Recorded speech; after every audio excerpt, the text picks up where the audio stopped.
어떤 할아버지가 갑자기 심장마비로 죽었어요. 그냥 얼마나 할머니가 좋아. 심장마비로 죽었으니.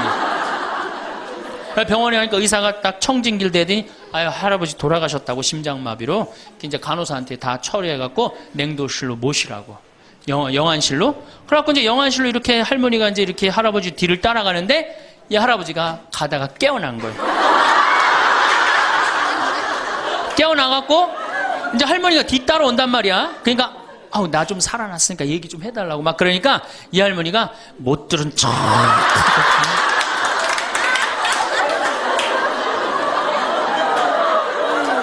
할아버지가 조금 있으면 완전히 이제 냉동고로 들어가게 생겼단 말이야. 말은 안 나오고 더 애절하게 나 좀 살아났으니까 얘기 좀 해달라고. 그러니까 이 할머니 하시는 말씀이 할아버지 다리를 치면서 이 양반아 의사가 죽었대는데 왜 이렇게 말이 많으냐고.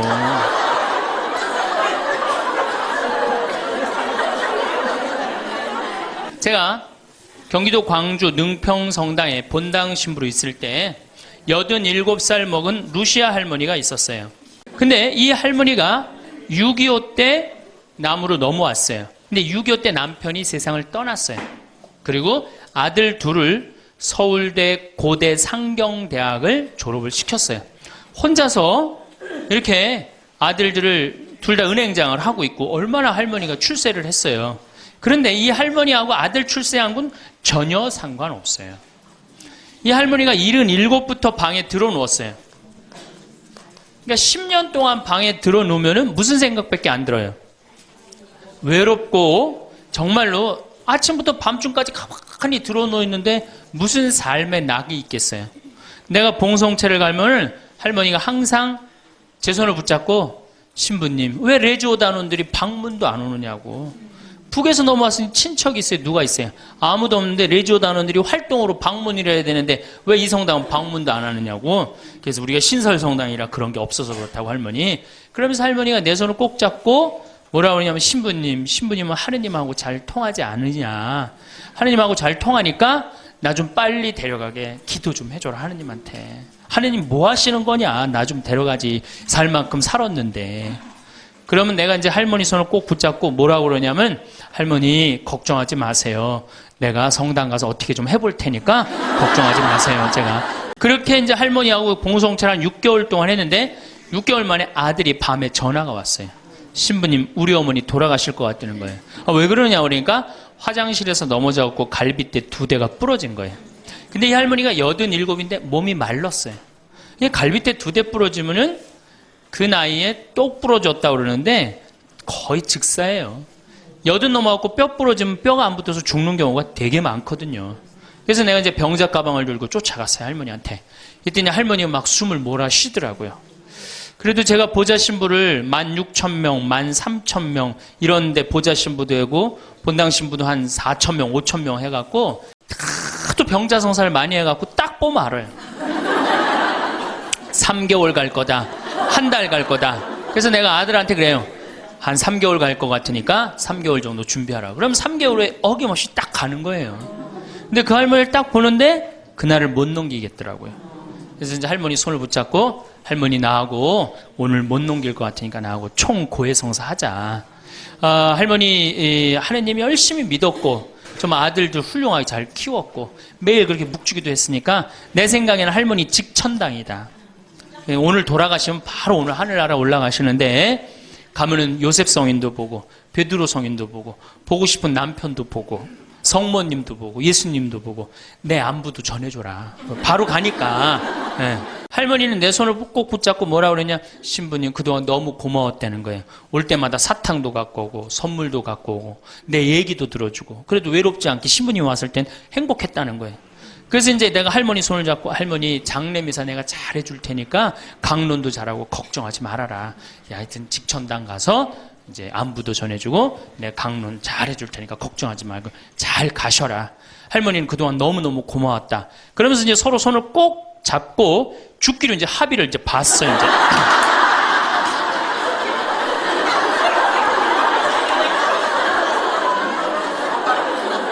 그래갖고 이제 본당에 와갖고 연령회장한테 연락을 했어요. 우리 그 루시아 할머니 돌아가실 것 같으니까 빨리 가서 임종경 해라. 그 사무장한테는 내가 이제 내일 아무래도 장례가 나을 것 같으니까 장례 준비를 해라. 이제 그리고 이제 기다리는데 일주일이 돼도 연락이 없고 2주일이 돼도 연락이 없는 거야.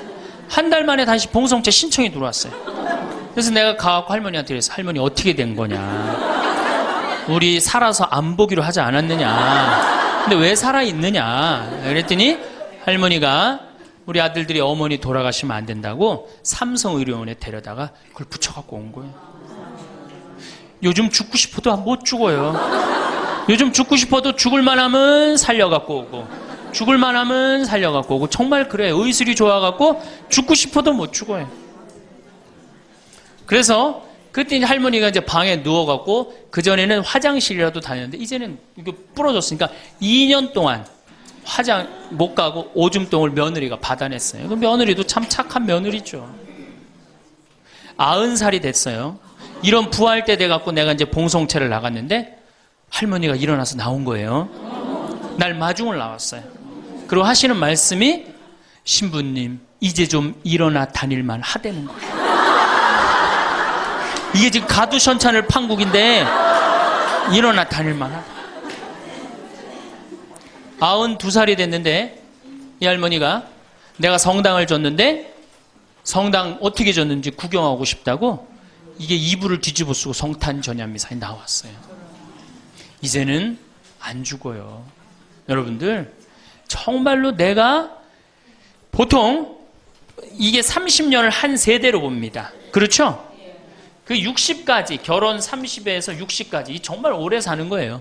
근데 요즘은 이제 90까지 한 남자하고 60년을 살아요. 살만해요?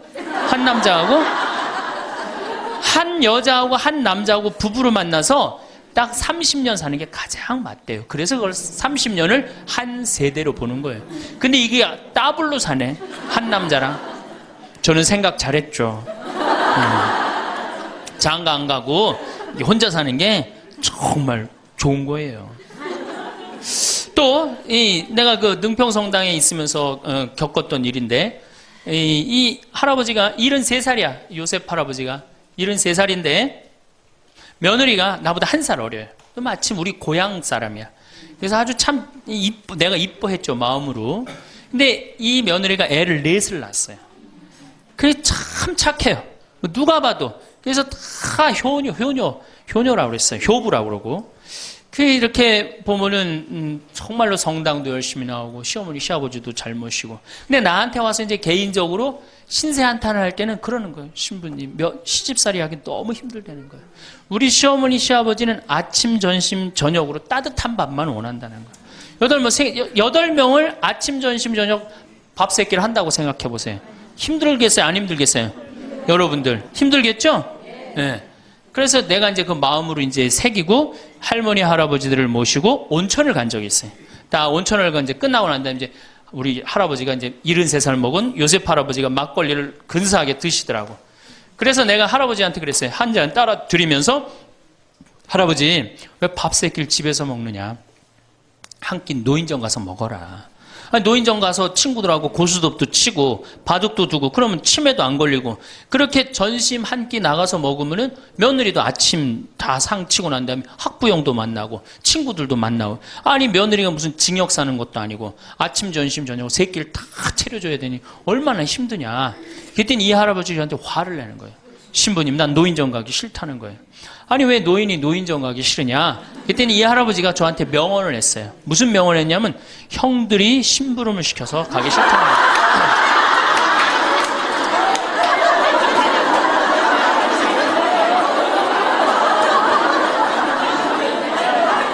아니 무슨 73세 형들이 심부름을 시키냐. 그랬더니 신부님 모르는 소리 하지 마세요.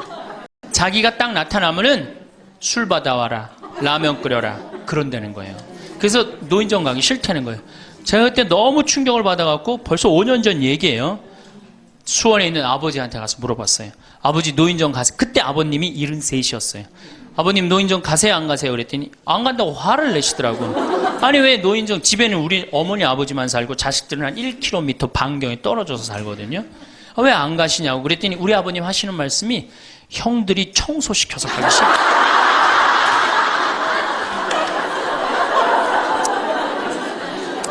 제가 알아보니까 75살 이하를 청노인이라고 그래요. 청년 노인이라는 거예요. 청년 노인. 이제 안 죽어요.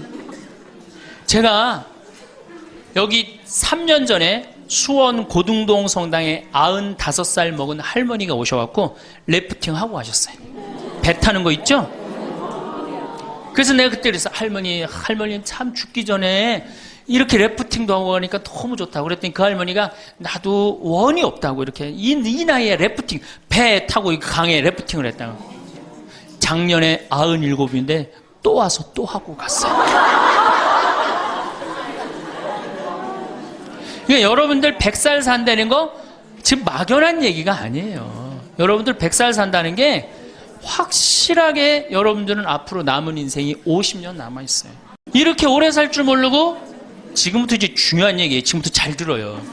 지금부터 이렇게 오래 살 줄 모르고 있는 돈 없는 돈 자식한테 다 물려줬어. 얼마를 물려주느냐. 이게 이제 큰일이에요.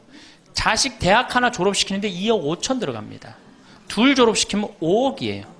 부부가 은퇴해서 죽을 때까지 우리가 지금 필요한 현금이 5억이에요. 자식 둘 대학만 안 보내면 뭐예요? 딱 노후 대책 연금 딱 확보하는 거예요. 독일은요. 얘가 똑똑하고 안 똑똑하고 중학교 때 갈라버려요. 그래서 대학 나오는 사람 별로 없어요. 그리고 중학교 때 머리 나쁜 놈은 어떻게 해? 기술 배워갖고 기술을 배워갖고 월급 별 차이 없어요. 근데 우리는 돌머리든 돌머리가 아니든 다 대학을 가잖아요. 내가 깡통이야. 깡통인지 안 깡통인지 여기 지금 젊은 엄마들 꽤 왔는데 딱 보면 알아요, 몰라요? 알죠? 이 깡통한테 있는 돈 없는 돈 다 쏟아붓어. 그래갖고 이 깡통이 천재가 되면 모르는데 겨우 원사만 넣으면 되는 대학을 나왔단 말이야. 그래갖고 취직을 못해. 그래갖고 놀고 있어. 근데 중요한 건 내 주머니가 이 깡통한테 쏟아 넣느냐고 내 주머니가 뭐가 됐어? 깡통이 됐어. 이 집 뭐 하는 집안이에요? 깡통 차는 집안 되는 거예요. 생각 잘 하셔야 됩니다. 태양은 2번 아름다워요. 뜰 때 아름답고 질 때 아름다워요. 근데 태양은 제가 뜨는 태양을 아주 구름 한 점 없는 뜨는 태양을 뜰 땐 후딱 떠버려요. 이상하게. 근데 질 때 보면은 참 하염 없이 쳐요. 우리 인생하고 똑같아요. 우리도 태어날 때 귀한 대접을 받고 죽을 때 귀한 대접을 받아야 돼. 근데 태어날 때는 후딱 뜨는데 이게 죽을 땐 60부터 죽지도 않으면서 하염없이 진단 말이에요. 그러니 여러분들 이렇게 돈도 안 모아놓고 죽지도 않고 이 문제 심각하지 않아요? 이제 나이를 먹으면 3가지가 이제 고통이 옵니다. 첫 번째, 몸이 아파요. 그렇죠? 60년, 70년 썼으면은 눈도 안 보이고 귀도 안 들리고 허리도 아프고 그렇죠? 네, 아픈 데 많아요. 그러니까 자꾸 짜증을 부립니다. 짜증을 자꾸 부리고 신경질을 자꾸 부려요. 그러니까 할머니들이 나이를 먹으면 먹을수록 도사가 돼야 되는데 나이를 먹으면 먹을수록 점점 애가 돼가는 거예요. 그러니까 손자 손녀들이 맨날 할머니 보고 우리 할머니 맨날 신경질 부린다고. 생각해보세요. 머리 하얗지 얼굴 쭈글쭈글해지 이빨은 빠져갖고 여기도 쭈글쭈글해지 웃어도 전찬을 판국에 거기서 막 신경질 부리고 짜증 부리면 어느 자식이 그걸 보면서 행복해하고 오랫동안 좋은 마음으로 모실 수 있어요. 그래서 저는 90살 넘은 장례미사 90살 먹은 할머니 장례미사를 본당 신부가 해줬는데 며느리가 70이다. 그러면은 본당 신부는 장례미사 하자마자 바로 교황청에 연락해갖고 이 70 먹은 며느리 90살까지 모시고 산 이 며느리 바로 교황청에 연락해서 시성식 해줘야 돼. 이 며느리 본당 신부 꼭 할 일이에요. 기적심사 필요 없어요. 그냥 90살까지 모시고 산 것만 해도 뭐예요?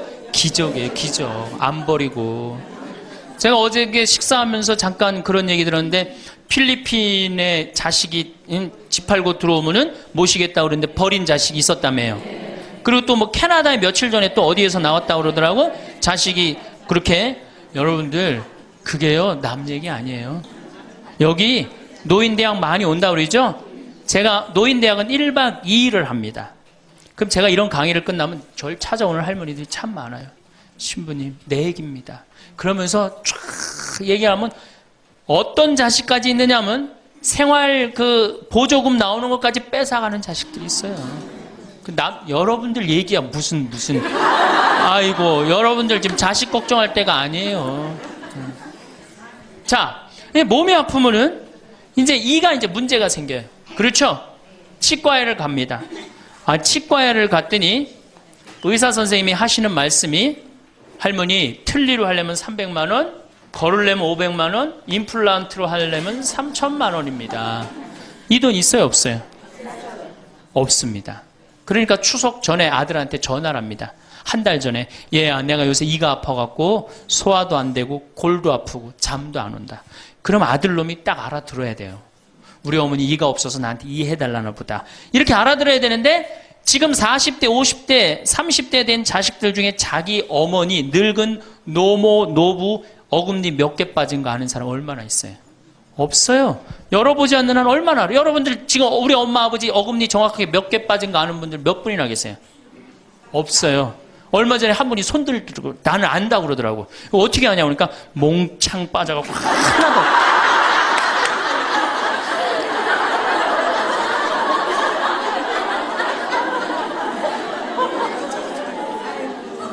그러지 않는 한 자기 부모님 어금니 몇 개 빠진 거 아는 사람 없어요. 제가 지금 강의를 한 10만 명 이상 했는데 정말로 아는 사람들 없어요. 그러니까 이 아들놈이 한다는 소리가 어머니 소금으로 양치하세요. 헬 이빨이 있어야지 소금으로 해든지 말든지 했지. 이 속으로 끓는 거죠. 2주 전에 또 전화를 합니다. 얘야 내가 요새 이가 더 아파갖고 소화도 안 되고 잠도 안 오고 골도 더 아프다. 어머니 왜 이렇게 내 말을 안 듣느냐고 소금으로 해라니까. 그리고 이제 아들이 추석날 와갖고 용돈을 주고 왔는데 딱 10만 원을 주고 갔다. 그러면은 이때부터 미치는 거예요. 이때부터 속이 끓기 시작하는 거예요.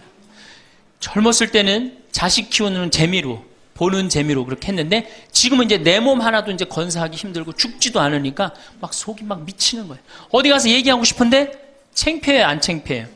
창피합니다. 그러니까 이제 누굴 찾아오냐면 이제 본당 신부를 찾아옵니다. 저를 이제 찾아오는 거죠. 신부님, 내 말 좀 한번 들어보세요. 할머니들이 이제 내 말을 들어보라고 그러면은 이제 몸 아픈 거, 아들이 이해 안 해준 거 이런 것만 하면 내가 다 알아듣는데 우리 할머니들은 내 말 좀 들어보라고 그러면은 꼭 어디서부터 시작하냐면 대동아 전쟁부터 이제 시작해요.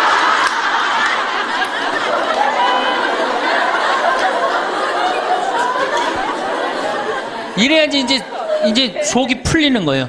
내가 신부님 대동아 전쟁에 시집 와갖고 노숟가락 뺏긴 얘기, 시집살이 한 얘기, 정말 고생한 얘기. 그래서 신부님 이제 해방이 됐어요. 해방이 돼갖고 좀 살만한가 했더니 글쎄 6.25가 터지지 않았어요. 6.25. 아직 이빨 얘기 나오려면 멀었어요. 이제 6.25 일사후퇴 얘기. 그리고 이제 53년부터 참 우리 지금 70대 80대 된 할머니 할아버지들한테 잘해야 돼요.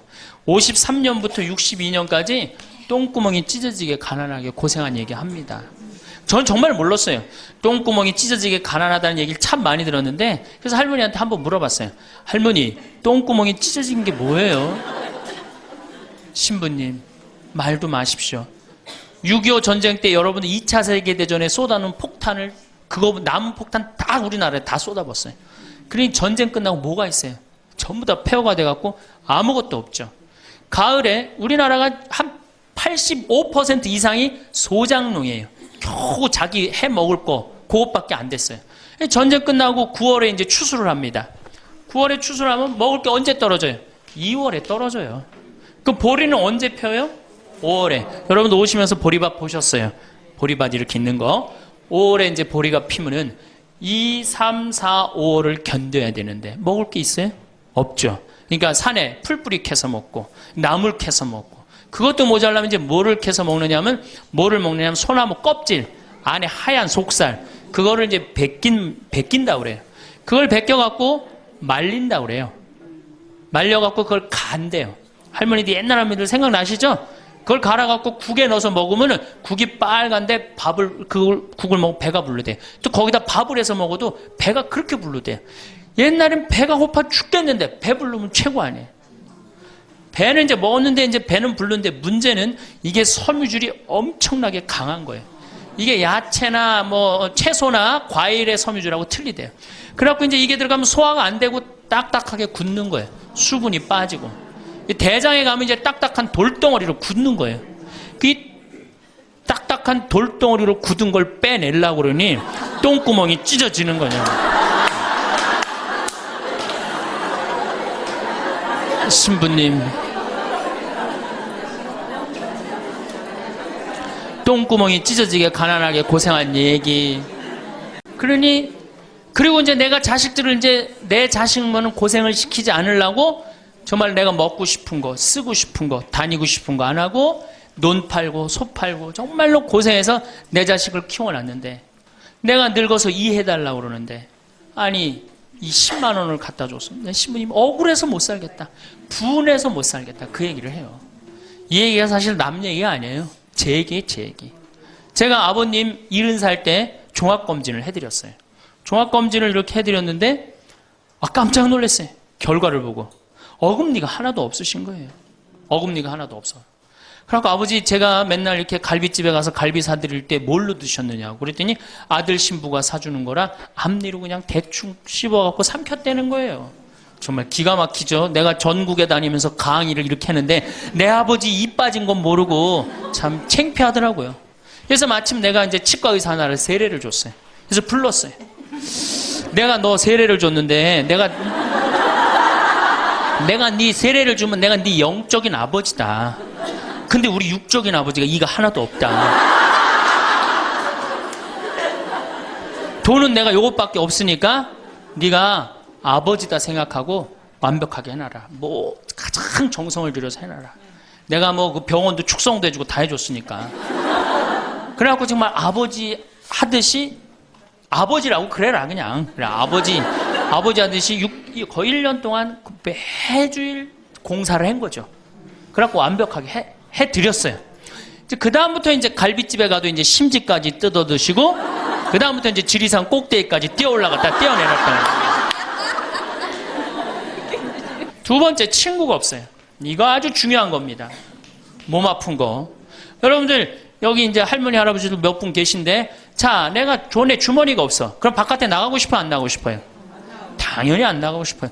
내가 저 모임에 나가갖고 뭘 한번 얻어먹었어. 그 다음에 내가 그 친구한테 사줘야 되는 내가 돈이 없어. 그 다음 만나게 돼요? 안 만나게 돼요? 나이 먹어갖고 돈이 없으면 자신이 없어져요. 자신이 없어져요.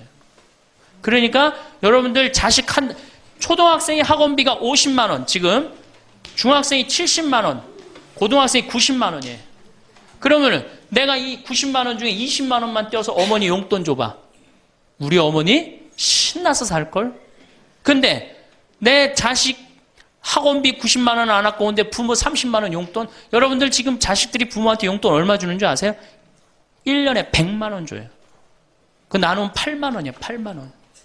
그걸 받으려고 있는 돈 없는 돈 대동아 전쟁부터 고생해가면서 그렇게 키워요?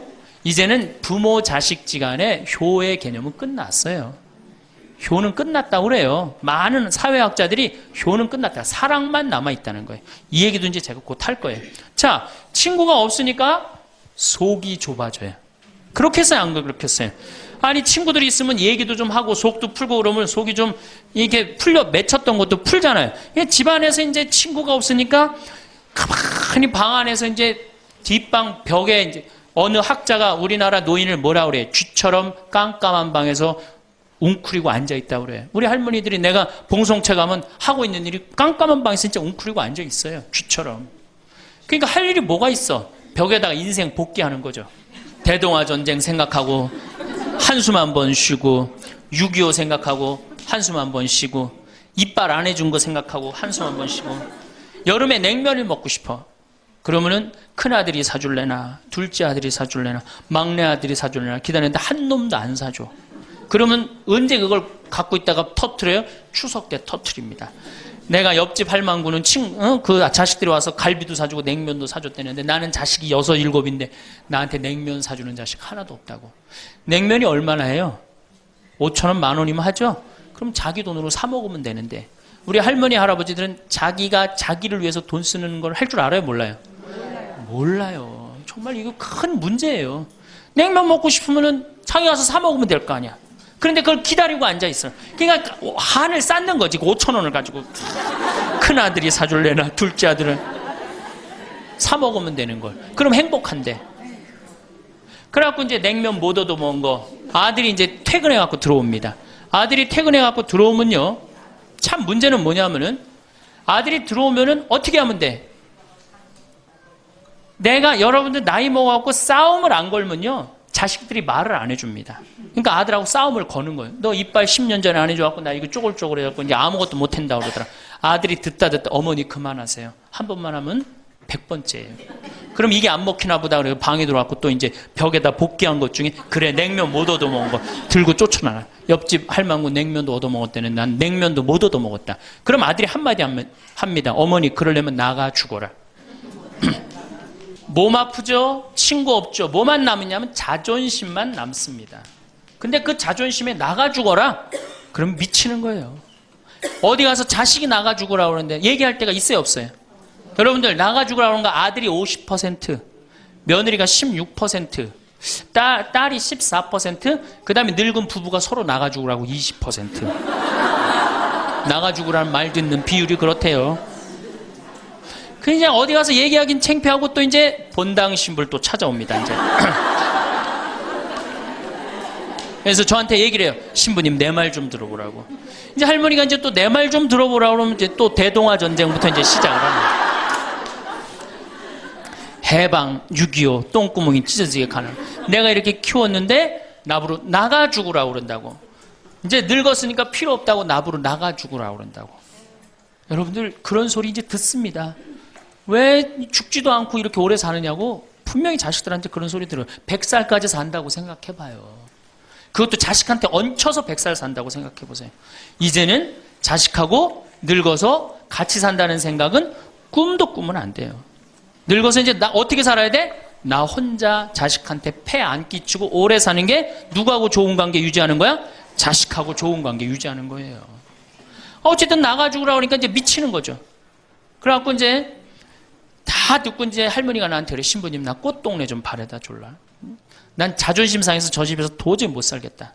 그럼 내가 할머니한테 그래. 할머니 꽃동네는 아무나 가는 게 아니에요. 안 돼요. 그저 새벽에 그 꽃동네 앞에 내려다만 주면 그 다음부터 내가 다 알아서 할 테니까 신부님은 꽃동네 앞에까지만 바래다 달. 내가 이제 다 듣다가 할머니한테 그래요. 할머니 그 자식 키웠을 때 속상한 적 있었어요? 없었어요? 속상한 적 많았죠. 7살, 10살 미운 오리 새끼 그때 말 안 들을 때 할머니 그 아들한테 속상하면 뭐라고 그러셨어요? 그렇지 나가 죽어라 그랬죠. 네. 할머니 그냥 나가 죽으라고만 그랬어요? 아니요. 나가 되져라. 그러면 7살, 10살 먹은 자식이 자존심이 안 상했겠느냐. 자존심이 상했지만 그 아이는 참고 살았다. 너무 엄마가 천하의 엄마가 나가 죽으라 했지만 나갈 때가 있어야지 걔가 나갈 거 아니야. 자존심이 상했지만 참고 살았다. 이제 누구 차례다? 할머니가 참고 살 차례다. 아들도 나가 죽으라 그랬을 때 참고 살았다면 이제는 할머니가 나가 죽으라 할 때 참고 살 차례다. 지금 나가면 누가 할머니를 걷어줄 거냐. 오로지 부모라는 이유 하나로 한 집에 살아주는 것만 해도 고맙게 생각하고 할머니가 할머니의 노년을 할머니의 남은 생애를 준비하지 못한 할머니 잘못이다. 누구 탓할 거 아무것도 없다. 그럼 무슨 생각을 하는지 가서 참고 살아요. 참고 살아야지 어떻게 할 거야. 이제 안 죽으면서 진짜 문제가 발생합니다. 여기 뒤에 계신 분들 잘 들으세요. 우리나라는 안사람, 바깥사람 제도가 있어요. 그렇죠? 그래갖고 안사람은 안에서 애 놓다 죽었어요. 그렇죠? 애 키우다. 우리나라 지금도 변함없습니다. 안사람은 안에서 애 키우냐고 정신이 없어. 남편 신경 안 씁니다. 바깥사람 바깥에서 돈 벌다 죽었어요. 옛날에는 부부 갈등이 없었어요. 왜? 만날 일이 있어야지. 안사람 안에서 애 놓다 죽고 바깥에서 바깥에 돈 벌다 죽었으니까 만나야지 갈등이 생길 거 아니야. 서양은 20대만 나왔고 안 맞으면 30대 바꾸고 30대만 나왔고 안 맞으면 40대 바꾸고 40대만 나왔고 안 맞으면 50대 바꾼 부부가 애인같이 살아요. 근데 우리는 한 번도 맞춰본 적이 없어. 위해준 적도 없고. 제가 재작년에 그 스톡홀름을 여행을 갔었는데 비행기 시간이 오래 좀 하루를 거의 기다렸어야 돼요.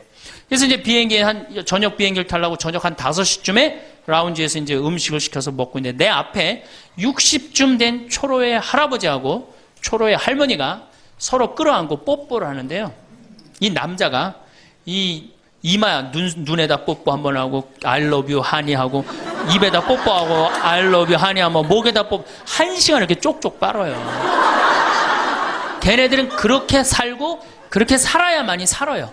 근데 우리는 안 사람은 안에서 애 키우다 죽고 바깥 사람은 바깥에서 돈 벌다 죽으니까 서로 사랑을 할 시간이 없어. 근데 상관없었어. 왜? 평균 연령 38세, 46세 때는 아무 문제 없었어요. 그렇죠? 죽으면 끝이니까. 근데 이제 안 죽으면서 문제가 발생을 해요. 직장에서 넌 이제 그만 사회에서 쓸모가 없으니까 집으로 가라. 그래갖고 이 바깥 사람을 고홈 집으로 보낸단 말이야. 그래갖고 이제 안방에 이제 이 바깥 사람이 딱 앉아 있는 거예요. 그래갖고 안방에서 안 사람이 되는 거예요. 집안에 안 사람이 둘이 되는 거예요. 이게 아내가 뭐예요? 태양이라는 뜻이거든요. 집안의 태양을 아내라고 그러잖아요. 이 집안의 태양이 둘이니 이게 사이가 좋아요. 그리고 우리 남자들이 여자한테 하니 I love you 뽀뽀 쫙쫙 했다면서 그렇게 해요. 여러분들 사랑한다는 얘기 들어요 안 들어요? 이게 우리의 큰 문제예요. 사랑한다는 말도 안 듣고. 이 우리나라 남자들은 부인을 위한 이벤트를 할 줄 몰라요. 그러니까 이게 어떻게 있느냐 하면 가을 젖은 낙엽 땅바닥에 붙어 있듯이 쫙 부인한테 붙어 있으면서 밥 새끼 따박따박 그냥 받아먹고 끝난단 말이야. 설거지를 하기라나 뭘 하기라나. 그러니 미치는 거죠. 그러니까 할머니들이 저한테 진짜 할머니들이 그런 얘기 많이 해요. 아유 정말 30년 40년 동안 밥 해대는 거 지겹다고. 지겹죠. 설거지를 해기래나 뭐 사랑한다고 말을 해기래나 뽀뽀를 해주기래나 그냥 소리나 뻑뻑 지르고 침부림이나 시키고. 반대로 우리 여성들, 우리나라 이 여성 아내들이 남편한테 잘하느냐? 여러분들 남편한테 잘하세요? 여러분들 남편이 바깥에 나가면 왕 대접받는 남편이 얼마나 있을 것 같아요? 없습니다. 그럼 층층샷 나가면 섬기는 사람이에요. 굽신거려야 되는 사람이고. 근데 아침에 출근할 때 정말로 내 남편이 전쟁하러 나가는데 정말로 왕 대접하고 내보낸 부인이 얼마나 돼요? 이러지 않으면 다행이지. 머리 막 부시시 해갖고 막 사자 머리를 해갖고 머리 끝에는 밥풀 하나 딱 이렇게 붙여놓고 여보 다녀와. 퇴근을 했는데 아직도 그 부시시한 머리를 가지고 테레비를 보고 앉아있다. 어느 남자가 집에 들어오고 싶겠어요. 여기 평창에 대유라는 룸사롱이 오픈해서 작년에 서울 아가씨 항시 30명 대기 이렇게. 그러면 여러분들 남편이 어디 가면은 왕대접 받아요. 그러니까 여러분들이 남편을 룸사롱으로 내모느냐 집안으로 끌어들이냐 누구한테 달려있는 거야? 여러분들한테 달려있어요. 그런데 그래서 일주일에 한 번 남편을 위해서 요리를 하라는 거예요. 부인이. 정말로 지혜로운 부인은 요리를 한 번씩 하라는 거예요. 그래서 낙지볶음도 하고 요새 그 텔레비에 보면 이렇게 홍어 이렇게 삭힌 것도 많이 홈쇼핑으로 보내주잖아요. 딱 해갖고 삼합 딱 해갖고 와인 하나 딱 준비하고 이브닝 드레스도 좀 쫙 입고 이런 이벤트가 있어야지 60년을 같이 살지. 무슨 재미로 60년을 살아요. 이건 뭐 김치찌개 한번 해줬단 말이야. 부인이 저녁에 김치찌개 해줬는데 다음날 아침에 출근할 때 보니까 그거 졸여갖고 이제 또 내놨단 말이야. 저녁에 퇴근할 갖고 왔는데 그걸 볶아갖고 또 내놨어.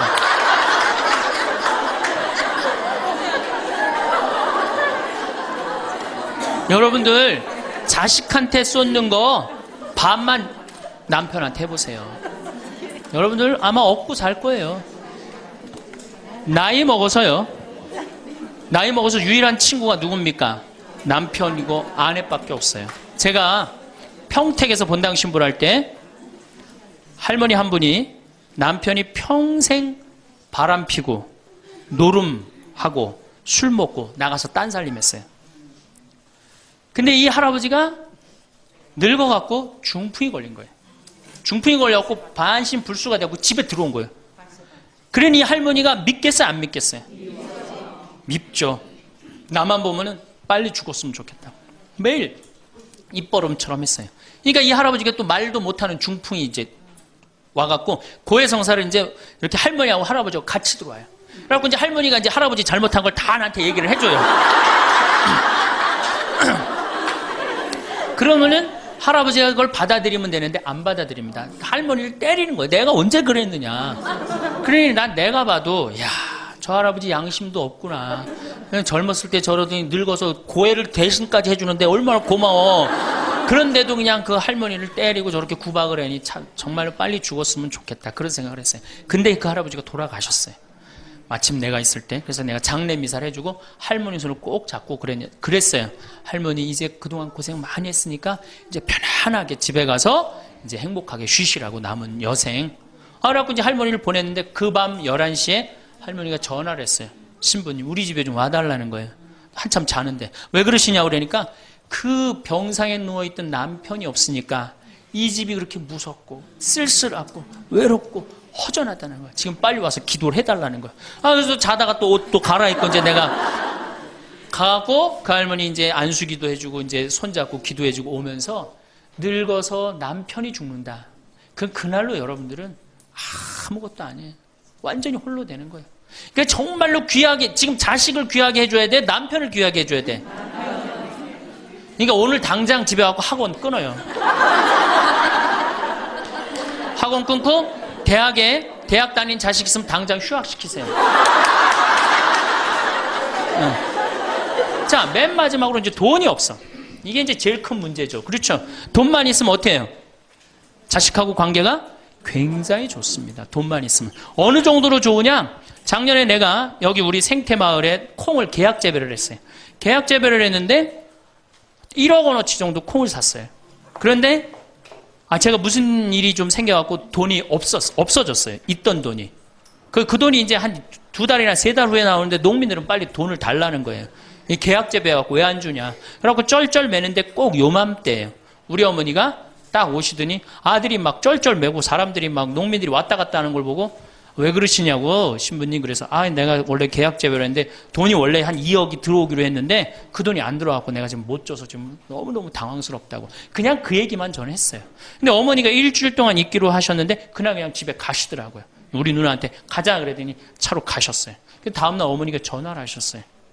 신부님 내가 그 돈 해서 보냈다는 거예요. 하루 만에 어머니가 그 엄청난 돈을 해서 보낸 거예요. 아들이 그냥 뭐 그런 거 고생하는 거 보기 싫은 거지. 그래갖고 그 돈을 해갖고 싹 일주일 만에 싹 정리했어요. 나는 어머니가 얼마나 고마운 줄 몰라요. 저는요 우리 어머니가요 안 죽었으면 좋겠어요.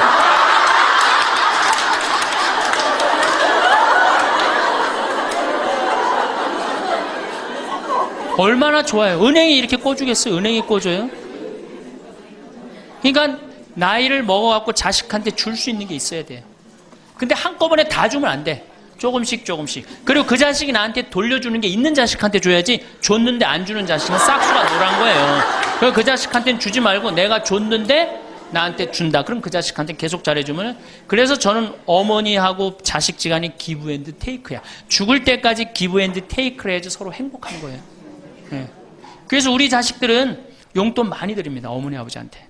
우리 어머니 아버지 이렇게 한 1년에 받는 용돈을 가만히 들어보니까 한 연봉 한 2천만 원 정도 되더라고요. 2천만 원이면 괜찮잖아요. 그럼 그 돈 당신 위해서 씁니까? 또 누구한테 써요? 자식들한테 다. 그러니까 서로 좋은 거예요. 기브 앤드 테이크. 이제 굉장히 지혜로워야 돼요. 노년을 행복하게 맞아요. 근데 돈이 없어. 그럼 이때부터는 천덕꾸러기 되는 거예요. 내가 프랑스 파리 쌍젤리제 거리를 가보니까 루이비통 꾸찌 있는 거리예요. 그렇죠? 쌍젤리제 거리 가보니까 거기서 저녁에 와인을 마시는 사람들은 할머니 할아버지밖에 없어요. 젊은 사람 꿈도 못 꿉니다. 우리나라 명동에 누구만 득실거려요? 젊은 애들이 득실거리죠? 이거 문제예요. 걔네들이 뭘 했어요? 돈을 벌었어요. 사회를 위해서 일을 했어요. 6.25를 겪었어요. 우리나라 경제 발전을 이뤘어요. 아무것도 한 거 없는 애들이 무의미하게 돈을 쓰는 거예요. 그러니까 사회가 불안정한 거예요. 이태리 로마의 라보나 광장이라고 있어요. 라보나 광장에 가보면요. 거기도 저녁에 할머니, 할아버지 팔짱 다 7, 8분이 팔짱 끼고 숄 딱 거치고 와요. 그리고 와인 마셔. 젊은 애들은 꿈도 못 꿔요. 제가 오스트리아 비엔나에 비올라 공부하는 아이, 너 내가 맛있는 거 사줄게. 제일 좋은 데 가자. 그랬더니 시청 근처가 제일 식당이 좋대. 17명이 밥을 먹는데 15명이 할머니, 할아버지예요. 젊은 애들 어디 있냐 그랬더니 내가 밥 먹고 보여드리겠습니다. 그랬더니 밥 먹고 시청 뒤에 공원에 가니까 젊은 애들이 우유하고 빵하고 그렇게 밥을 때우더라고요. 전심을 다 그렇게 때워요. 젊은 애들 왜 여기 젊은 애들이 식당에서 밥 꿈도 못 꿉니다. 스포츠카 할머니, 할아버지들이 타고 다니지 젊은 애들 못 타고 다닙니다. 근데 우리나라는 명동에 가면 할머니, 할아버지 없는데 어디 가면 할머니, 할아버지 볼 수 있어요? 그렇죠. 탑골공원에 가면 거기서 배식 받아서 밥 먹고 있는 거. 이게 세상이 거꾸로 돌아가는 거예요. 나무는 뿌리가 튼튼해야지 나무도 튼튼합니다. 그렇죠? 나무가 튼튼해야지 열매도 튼튼한 거예요. 우리 사회도 할머니, 할아버지들이 행복해야지 누가 행복할 수 있어? 내가 행복할 수 있어. 내가 행복해야지 누가 튼실해? 열매가 튼실한 열매가 나오는 거예요. 근데 지금 우리나라 사회는 뿌리가 썩어가고 있어요. 뿌리도 썩어가고 나무도 썩어가고 당연히 모두 썩어가요? 열매도 썩어가는 거예요. 지금 썩어가고 있어요. 자, 우리나라가 178개 국가 중에 행복지수가 102등이에요. 102등. 왜 102등이겠어요? 태어나면서부터 글자 공부하기 시작해. 유치원 특목 유치원 다녀. 영어 배워. 중국어 배워. 일본어 배워. 초등학교 가서 이 학원 저 학원 시달려. 공부 못하면 완전히 나쁜 놈이야. 이 세상에서 정말 부모한테 불효자야. 중고등학교 그래서 아주 자괴감 느껴. 대학교 가고 또 취직해야 돼. 그냥 죽어라고 입사 시험 보는데 실업자가 100만 명, 20대가 넘어. 대학을 졸업해도 취직도 못해. 그리고 어떻게 해서 결혼을 했는데 부모 돈 얼마를 뺏어요? 우리나라가 결혼 자금이 1억 7천만 원 들어가요. 미국 2,700만 원이에요. 그러니까 누구 돈 다 되는 거예요? 부모가 있는 돈 없는 돈 다 해주는 거. 미국은 안 해줍니다. 일본도 안 해줍니다. 일본의 부모가 어떤 부모가 훌륭한 부모예요? 결혼식 때 10만엔 부조하는 부모 훌륭해요. 100만 원 부조하는 부모가 훌륭한. 그 더 이상 안 해줘요. 근데 우리는 있는 거 없는 거 다 해줘. 그렇죠? 있는 거 없는 거 다 해줘. 근데 자식이 죽으면 딱 좋은데 죽지도 않고 그걸 받은 은혜를 알아 몰라요. 받은 놈들은 끝까지 모릅니다. 이 열매 벌써 썩었어요. 그러니까 결혼해서도 자식 키우느냐고 고생, 집 얻느냐고 고생, 늙어서도 제대로 노년을 행복하게 즐기지 못해. 여행도 못 다니고 뒷방에 웅크리고 있어. 애들 때도 괴롭고 결혼해서도 괴롭고 늙어서도 괴로워. 그러니까 행복지수가 몇 등이야? 102등이에요. 이게 다 누가 만들어내는 거예요? 여성이 깨어나야 되는 거예요. 100세 시대라는 말이 이제는 낯설지 않습니다. 의학의 발전과 생활 환경의 개선 덕분에 우리는 과거 어느 때보다 긴 삶을 살아가고 있습니다. 하지만 단순히 오래 산다는 것만으로 충분할까요? 진정으로 중요한 것은 얼마나 오래 사느냐가 아니라 그 시간을 얼마나 의미 있고 행복하게 채워가느냐입니다. 길어진 삶 앞에서 우리는 새로운 질문과 마주하게 됩니다. 어떻게 하면 이 소중한 시간을 풍요롭게 보낼 수 있을까요? 그 해답의 중심에는 두 가지 기둥이 있습니다. 바로 스스로를 지탱하는 건강과 마음을 나누는 관계입니다. 건강은 모든 것의 시작입니다. 아무리 좋은 계획이 있고 하고 싶은 일이 많아도 몸이 따라주지 않으면 아무것도 할 수 없습니다. 건강은 단순히 병이 없는 상태를 의미하지 않습니다. 아침에 눈을 떴을 때 몸이 가벼운 것과 무거운 것의 차이를 생각해 보십시오. 무릎이 욱신거리지 않고 계단을 오를 수 있는 것과 한층 오르는 것조차 힘겨운 것의 차이를 떠올려 보십시오. 이러한 작은 차이들이 모여 하루하루의 질을 결정하고 결국 삶 전체의 빛깔을 바꿔놓습니다. 몸이 아프면 세상이 달리 보입니다. 통증은 단순히 신체의 한 부분이 보내는 신호가 아닙니다. 그것은 우리의 마음까지 잠식합니다. 작은 일에도 짜증이 나고 평소라면 즐거웠을 일들이 귀찮게 느껴집니다. 사람을 만나는 것도 부담스러워지고 외출하는 것조차 망설여집니다. 이렇게 몸의 고통은 서서히 우리를 세상으로부터 고립시킵니다.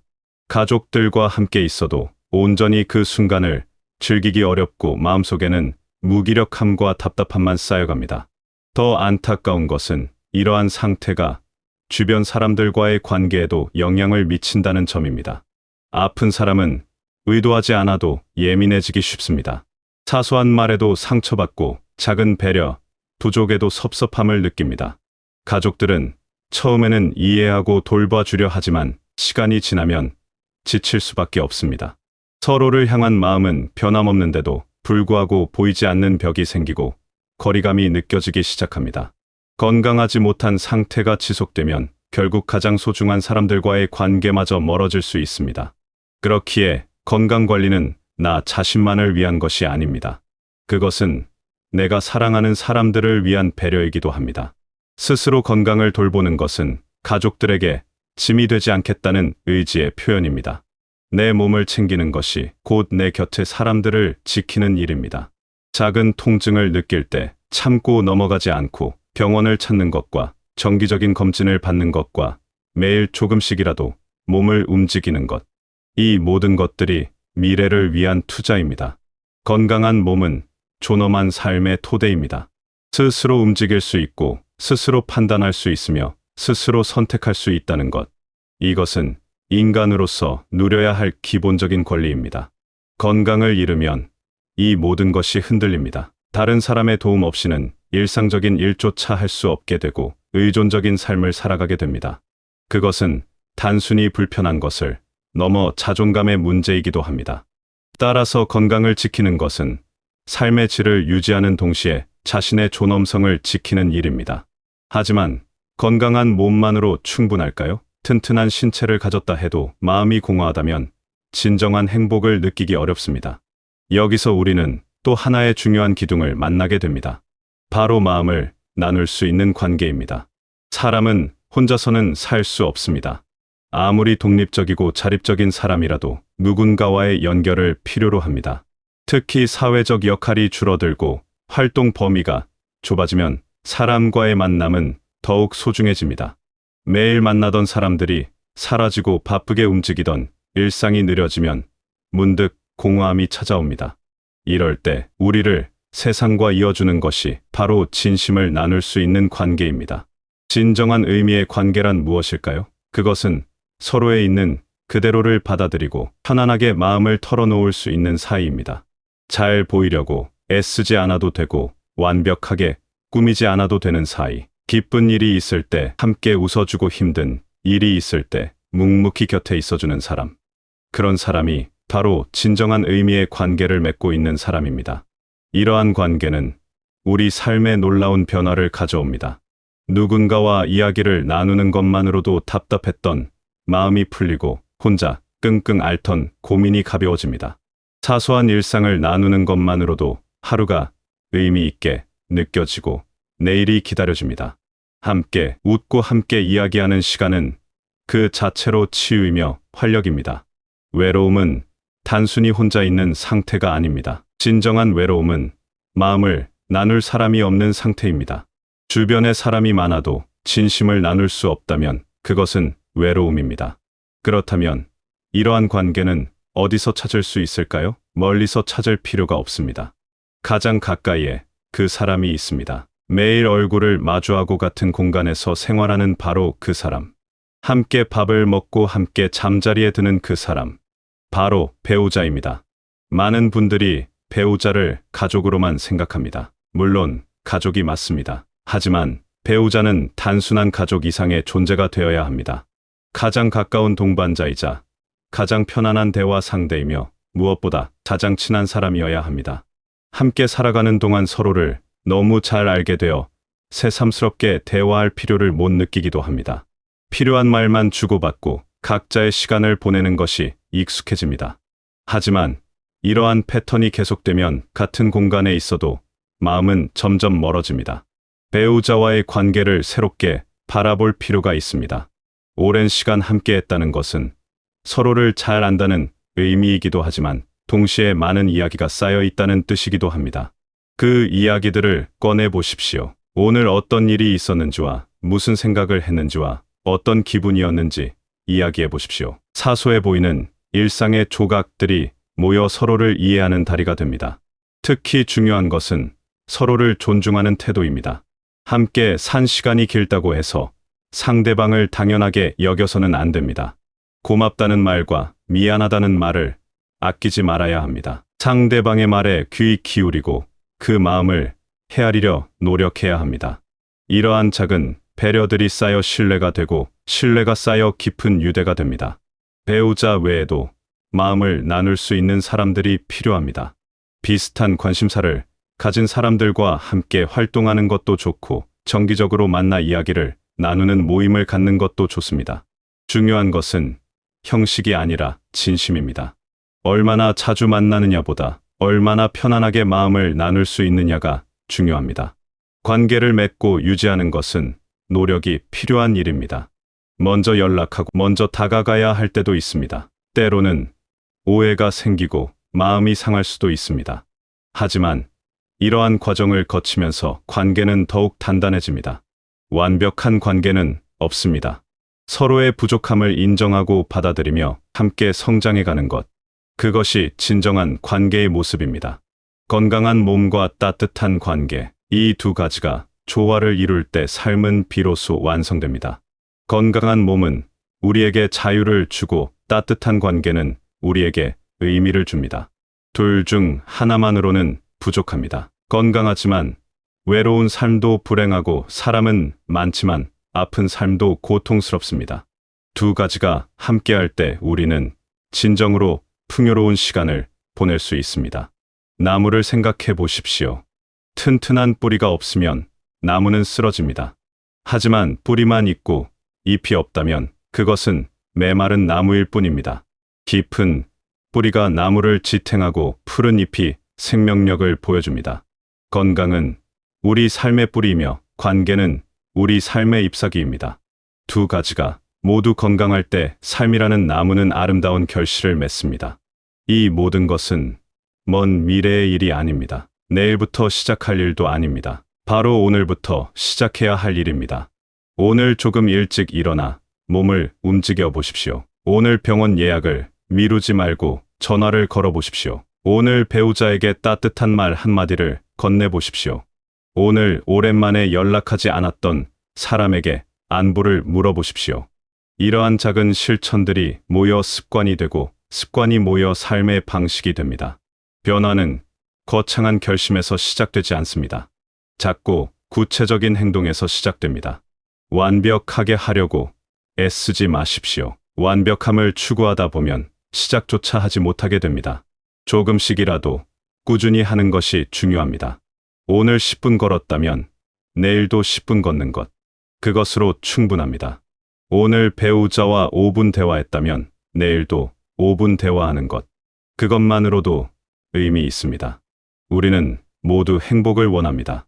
하지만 행복은 어디 멀리 있는 것이 아닙니다. 건강한 몸으로 아침을 맞이하는 것과 마음을 나눌 사람이 있다는 것. 이것이 바로 행복입니다. 거창한 성취나 큰 부가 아니라 일상 속 작은 평안과 따뜻한 연결. 그것이 우리가 추구해야 할 진정한 가치입니다. 여러분의 삶은 여러분이 만들어갑니다. 아무도 대신해 줄 수 없습니다. 내 몸을 돌보는 것도, 내 관계를 가꾸는 것도 결국 내가 해야 할 일입니다. 하지만 두려워하지 마십시오. 혼자가 아닙니다. 같은 고민을 하는 사람들이 있고 함께 걸어갈 사람들이 있습니다. 서로 손을 잡고 함께 나아가면 됩니다. 길어진 삶은 축복입니다. 하지만 그 축복을 온전히 누리기 위해서는 준비가 필요합니다. 건강이라는 단단한 토대 위에 관계라는 따뜻한 집을 짓는 것. 그것이 우리가 해야 할 일입니다. 지금 이 순간부터 시작하십시오. 내 몸을 사랑하고 내 곁의 사람을 소중히 여기십시오. 그렇게 하루하루를 정성껏 쌓아가다 보면 어느새 여러분은 풍요롭고 의미 있는 삶을 살아가고 계실 것입니다. 오늘 하루도 여러분이 건강하고 행복하시길 바랍니다. 여러분의 곁에 있는 소중한 사람들과 따뜻한 시간을 보내시길 바랍니다. 그리고 무엇보다 여러분 자신을 아끼고 사랑하시길 바랍니다. 그 모든 것들이 쌓여 아름다운 삶을 만들어갈 수 있기를 진심으로 응원합니다. 여러분의 남은 시간이 건강과 사랑으로 가득 채워지기를 바라며 매일매일이 의미 있고 행복한 날들로 이어지시길 바라겠습니다.